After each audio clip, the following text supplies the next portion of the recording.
疫情稳定，各社区的据点佫重新开始来活动了。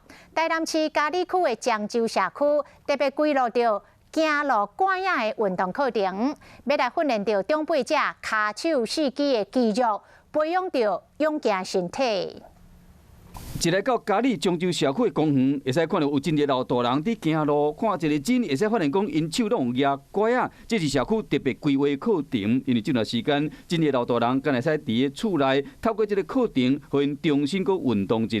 健走杖是训练老人家能够移动，能够很安全稳定的移动。这个运动上大特色就是，好者老大人运用规身躯的筋肉，同时避免行路跋倒，会使重新转来社区参加活动，好老大人真欢喜。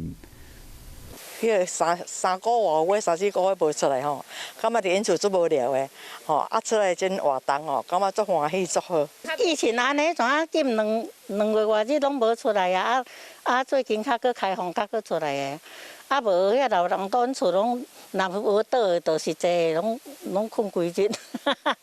来遮较会当活动啊，较快乐啊，大家拢加足快乐的啊。即卖疫情有较回，社区的各项活动嘛陆续咧展开，希望讲即个运动会使或者老大人有健康的身体，参加更较侪活动。